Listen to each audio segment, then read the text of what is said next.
what we're going to talk about today is holistic nutrition, and that is healing the body, the mind, and the soul.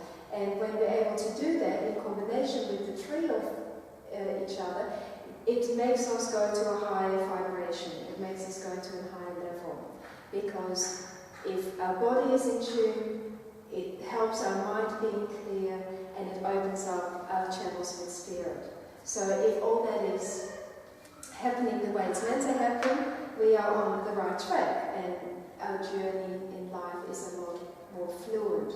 And the lessons that we get on our path, we are able to deal with it a lot better first. And everything that we eat, absolutely everything that we eat and drink, has a minus or a positive effect and a negative effect. So I'll call it my minus and positive diet, because whatever we put in our mouth, it's either positive or it is negative. Rarely is it in the middle where it is like a butt. And to me, a butt is like, yes, I'm having this beautiful salad, but it's not organic and it's got lots of oil and dressing on it. And we have to become aware of that, and we really have to try to have as many positive foods in our system as possible, because the alternative is that our immune system lowers. The more we eat from the positive foods, the higher our immunity will become. The stronger we become, more resistant, and that is what we want. People who eat these foods primarily, they're rarely sick, rarely. And they have a lot of energy, and you can tell that they are healthy from the inside out. Opposite is the people with all the foods like your greasy hamburgers, your junk food, your processed food, not organic food, like I tend to call it chemically treated food. Your sweets, your sugar, your fats, your addictive foods, your alcohol, your coffee, there's lots of them. In fact, you would have seen this chart before. I'm not going to talk about it today, but basically, if you can you see that? Because I can't put it up higher. Basically, these are your minus and your negative, your positive and your negative foods. Everything in green, can you see that? Yep. I can't read it. No, you don't need to read it. Can you see the colour? The green is all our positive foods, and the reds is all our negative foods. And unfortunately, it's these foods mainly that we eat. The colour in between, they're the foods where we go but, right? It is like I drink water, but it's out of the tap and it's not filtered. It's that where we're not sure where it lies. And the reason why it's so important to eat these foods, the positive foods, is because when we eat those foods, it cleans out our system. And when that gets cleaned out, it gives our body a chance to work on other things, because it's not being heavy down, loaded with the toxins that it needs to digest and get rid of. So when we eat these foods, our mind becomes lighter as well, because A, these foods make us feel better and it makes us look better, it makes us lose weight and be fitter, stronger, and therefore our mind straight away goes, I'm happier, because we wake up happier. And we really have to learn how to wake up and be grateful that we are healthy, be grateful that what we have in our life is very, very important. And my personal belief is that happens when our body is clean. It is really hard to feel happy and grateful and all that when our body doesn't have all the nutrition that it's meant to be having. So the way I feel it works is that we are very good at lying to ourselves about what is good for us. For instance, beautiful little cupcakes, the gorgeous pink ones that we make, if we ask ourselves, do we want that cupcake? We will say, yeah, I'll have that cupcake, because we are addicted to the sugars and fat in the cupcake. But if we were to ask our body, this cupcake is responsible for your next lot of cells that you produce, will this cupcake do it justice? Your body will say no, absolutely not. Because in this cupcake there's absolutely no nutritional value that is going to benefit the next lot of cell growth. Yeah? So it is the addiction, our taste buds, that will trick our mind often, thinking that we need it or we want it. Well, basically that we need it. Chocolate is another perfect example. Chocolate, as much as people would like to think it is got health properties, the truth of the matter is that it is really hard for our body to get rid of. Yes, it's got an element of magnesium, or it actually means if you crave chocolate that you're lacking magnesium, because it actually depletes magnesium in our system. So it is, ask your body, do you really need this, or do you really want it? You get two different answers. And you'll find that the positive foods, the green section, it's always yes. Yes, I'll have that, thank you. And if the foods belong into the red section, our junky foods, it is, yeah, I would like that or I crave that, but stay true to your body. Now, to me, there are three different truths, and this is really important to remember this. In court, we say the truth, the whole truth, and nothing but the truth. Yeah, so help me God. And I've broken that down in that the first truth is the truth that when we meet our acquaintances down the street and we go, hey, how are you? And we go, yeah, I'm good. That is a truth, right? It's a truth that we have, hi. That's a truth that we have with our acquaintances. And at that moment, it is a truth. But then we have the whole truth. And that truth we only share with our loved ones, with our inner circle. Yeah? And we know the difference. We know the difference between that truth and the truth we tell the outside world. Now, that truth goes something like this. Yes, I'm doing well, but it's not that but there. But work could be better. My husband is annoying me, my kids are doing this and that. You share deeper feelings. And then we have the truth, the whole truth, and then we have nothing but the truth. Now, the nothing but the truth is one that we don't share with anybody except with ourselves. And most of the time we don't even want to share it with ourselves. It's when we want to watch TV or we look on our phone, we texted us. It is like when we are quiet, our little voice, which is our real truth, that is what comes up. And that's the one that talks to us when we meditate. It's the one that gives us messages. It's that little voice inside telling us what to do. And that is our real truth. So the nothing but the truth, we rarely share with anybody. But I'm encouraging you to get to know that truth, because it's that we should live in. Imagine always living in your real truth, because that truth doesn't waver, it never changes. There is a truth that that truth right here is directly related to our higher self. I call it our higher self, but if you feel comfortable calling it God or whatever, do that. But to me, it's my higher self, and it's only that truth that I should listen to. And that's why I find it interesting that at the end of those three truths, it's like, so help me God, because it really is that. You really, if you have that channel open, you can ask for guidance. You can ask for lessons to come onto your path.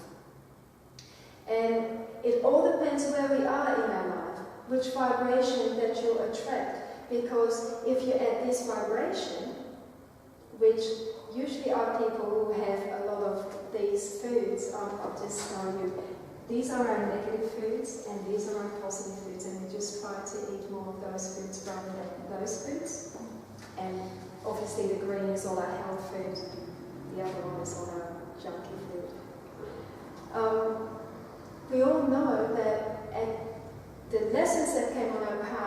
20 years ago, they don't come on my path anymore.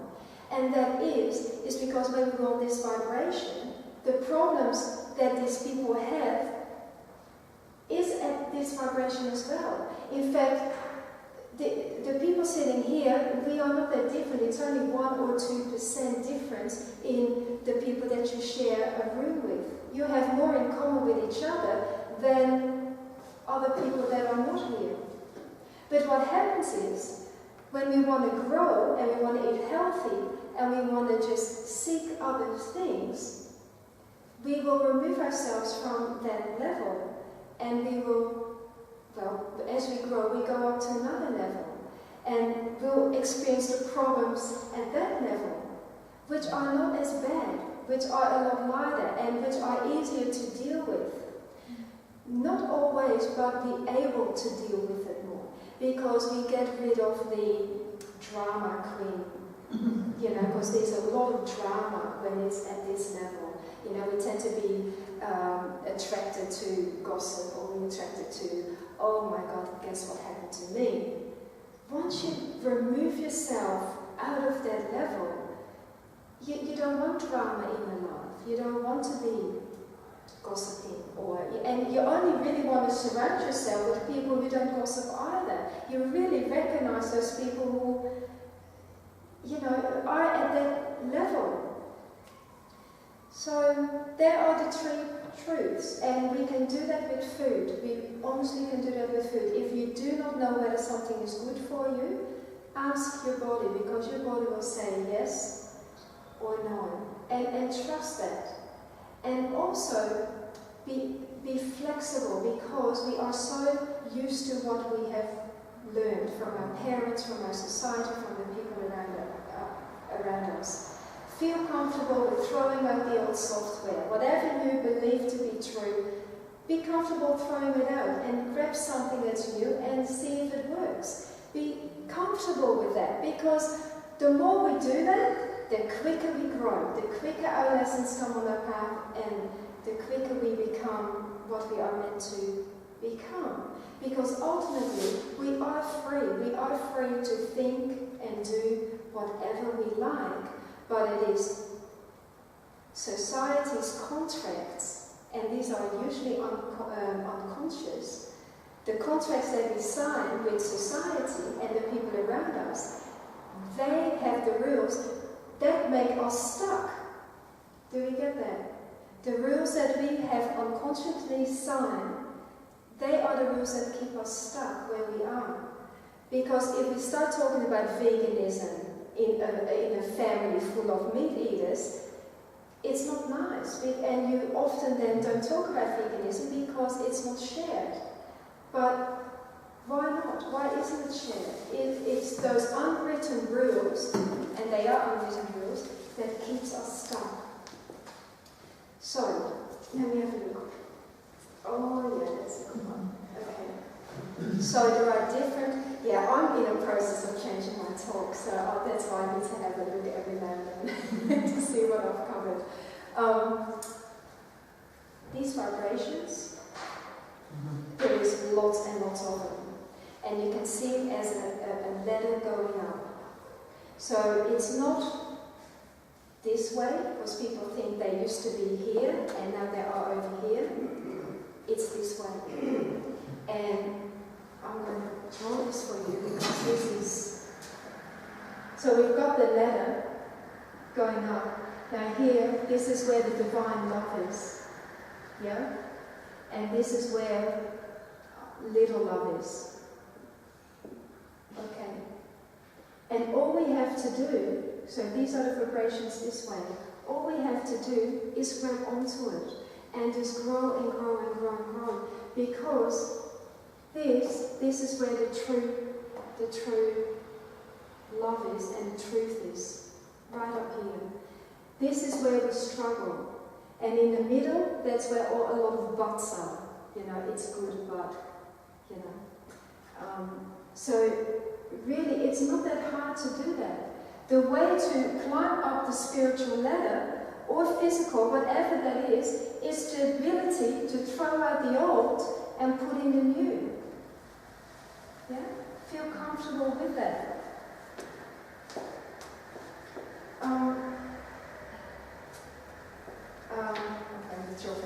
Last month I spent a weekend with Wayne Dyer. Oh, and wow. yes, I did. And he told me, and I'm going to read it because he said it very specific, so I'm going to read what he told me. He said there are 3 types of love. And love number 1 is our human love. And our human love changes all the time. It is, if we love this guy, we love him, but then we fall out of love and then we love this guy. So he explained that human love changes all the time. He said, but then there is spiritual love. And spiritual love doesn't change, but it varies. And he explained it like, we have lots of people in our life and we all love them so much, but we love them differently. Then love it varies to person or situation to situation. We just love that differently. So he calls that spiritual love. It's a beautiful love, but it varies. And then he says there is the divine love. So that is this love here. And he says, this love never changes and it never varies. And how beautiful is that? Because truth never varies either. Truth is always the same.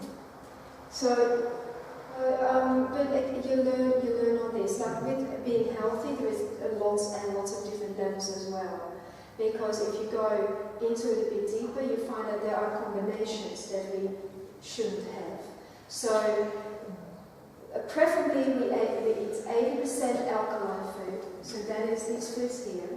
20% can be acidic, but I talk about your protein and your starches, which are acidic. And have that separately. Don't have starch and protein together, but have your protein with all your alkaline food, with all your greens, or have your starch with all your alkaline foods, because then your body can deal with it a lot easier. Have at least 60% raw, and the 40% cooked. I really don't mean boil or even steamed. I don't want to give food. As soon as you put high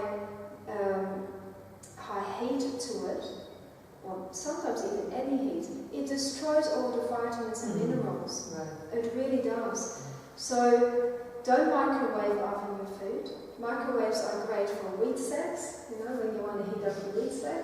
Or if you have your day off where you want to eat junk food, have your popcorn. Do your popcorn in the microwave. But don't eat food out of a microwave that you think is going to be healthy, because it is foodless food. And I will tell you what also happened. They changed the way they talked about food. Right. Now, every food that we grow is organic. It is naturally organic. But they have changed our thinking that food is like the food that we eat, or like junk food. And the other food is organic, and they've been able to label it. And because they were able to label organic food, they could charge more, they could make it special. Now we have organic food shops, Whereas the truth is that all our food is actually organic. And we shouldn't be calling it organic food. That is our food. Our food is normally organic. Why make it special? There's poisoned food and poisoned pastures. Exactly. So we've got to teach our children to call this food here normal food. They call that. They call that normal food. And we've got to teach them to call it Frankenstein food, or junk. Don't even put the word food in there. It's just junk, or it's chemically treated. But they've got us trained so well that we call this bit here food, and this food here is organic, And I'll tell you what else would happen around that time.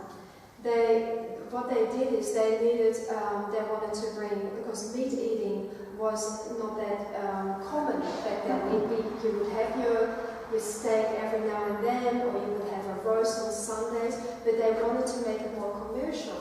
So people needed to believe that it was healthy for us to eat animals. And what happened was, this was the meat industry, they went and did a study, and they did this in Africa. They went to Ethiopia to the starving and hungry people. People were actually dying, and they tested them, and they did how healthy they were. And of course, they were not healthy at all.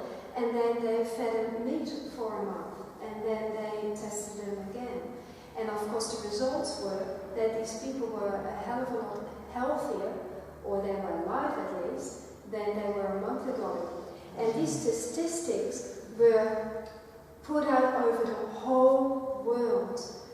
The thing that they never said was that it was done in Africa, and it was done on starving people. And they leave out the bits that really suits for them to leave it out. And if you go back and peel back the layers, you find out that it's the meat company who did this in Ethiopia with starving children and adults. So it is really important to, again, ask yourself, is this okay with me? Because we are eating and drinking what they want us to eat and drink. You know, and we are being very much the way we view food. Another one is the idea, I grew up thinking a cow gave her milk. I honestly thought that a cow's udder would explode if she wasn't milked twice a day. That we were doing her a favor by milking her. That's how I grew up. And the truth of the matter is that no, it is so far from the truth. It's ridiculous that I even thought that 30 years ago, 40 years ago. You know, we impregnate her with force, we take her baby by force, and then we take her milk. There is nothing beautiful about milk or the dairy industry at all. But you'll never see that. The pictures we see of cows is the happy cow being in the field, and the cow is smiling and looking healthy. You know, the teats, how do you call it? Her udder with the four. We see it going on. It's huge. What do you call them? Teats? Yes. Yeah. The four that come out, the front ones, they actually produce more milk than the back ones. It's very similar to our own when we breastfeed. One breast will always give more milk than the other. But the suckers they put on have the same amount of sucking level, and so the back ones, which produce less milk, are forcefully being sucked constantly, and it gives mastitis to the animal, and it gives a lot of pus and a lot of blood, and that goes into your milk. You know, the truth of milk is out there, but you'll never see it because it doesn't suit the big businesses for us to know that, because if we knew what was in our milk, we would